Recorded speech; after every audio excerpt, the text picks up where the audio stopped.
When you look up the history of Bobby Hebert and what he means to New Orleans and its NFL franchise, he's viewed as one of the most notable in Saints history. The first quarterback to lead the Houdat to a winning record.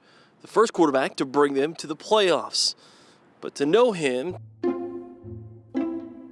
to actually get to know Bobby Hebert, is far more colorful than the ink on a stat page. He does it with a lot of flair. Which person doesn't laugh whenever you bring up his name, right? If anybody has somebody as unique as Bobby Hebert, I would love to see this person in Philadelphia, Chicago, New York, Detroit, Miami, because I don't think someone like that exists. He's Bobby Hebert, and he's the best. One thing that he was always known for, and you've heard O reference this and many others references, is that was one tough son of a.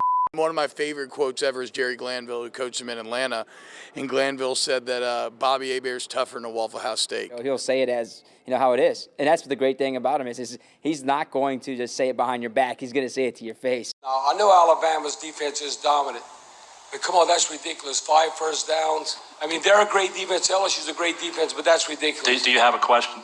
No, that's the question. Okay. And Hebert possibly became even more famous after his playing career, working as an entertainer, in his words, for WWL, analyzing each game for the Saints fans at home. The only problem, though, with putting together an oral history, I have so many great Bobby Hebert stories. I have to keep it G-rated, but yeah, there's a lot of great stories. There are so many Bobby Hebert stories that I think are just not maybe appropriate for your family audience at some times. Well, I remember him standing up in the press box and kind of telling the Jets to stick it. I think that's pretty funny. Cowboys fans yelling and calling them cowgirls. Generally, press box cheering is a huge no-no and not allowed at all. In fact, he has gotten kicked out of LSU games for that in the past. But it's kind of like an inmates running the prison type of setup in the New Orleans Saints press box, at least in their corner. They kind of know if you're over there, you got to be willing to accept that there may be some cheering. He was messing with the Eagles fans. With the fly, Eagle, fly chants, leaning over and taunting fans from the press box. E-A-G-L-E-S. But after about the 4th or 5th time, E-A-G-L-E-S,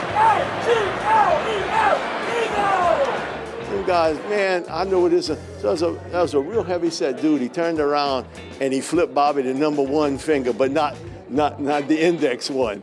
but he wasn't always a Saint. In fact, signing after a bitter holdout in New Orleans with their arch rival, the Atlanta Falcons.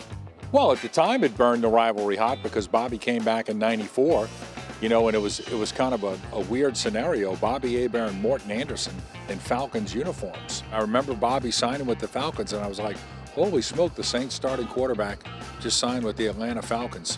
3 years, $10 million at the time, which was a lot of money. In the end, though, the boy from cutoff Louisiana still had his heart back in the Bayou State. He's one of us, one of the people from the Bayou. He's a South Lafourche guy, so yeah, he just blends into the culture, just like Coach O, man. Everybody hears each one of them, and they're like, yeah, he's one of us. He's just a funny dude. He's a Louisiana guy. He's from the Bayou, and I think the fact that he's back now is pretty cool. He doesn't like me saying this publicly, but he raised me to be a big Falcons fan. But the thing about him is his heart was always in Louisiana. He always sought out a place there. And so when the opportunity came to do radio for the Saints, he absolutely leapt at it. It feels very much like a prodigal son story. And like I said, you will not find a man with more love for Louisiana, the Saints, the founding father of the Houdat Nation and all that. So yeah, there were some rough years in the middle, but really his heart has been with the Saints at the end of the day. For your Go Black and Gold, I'm Brian Holland.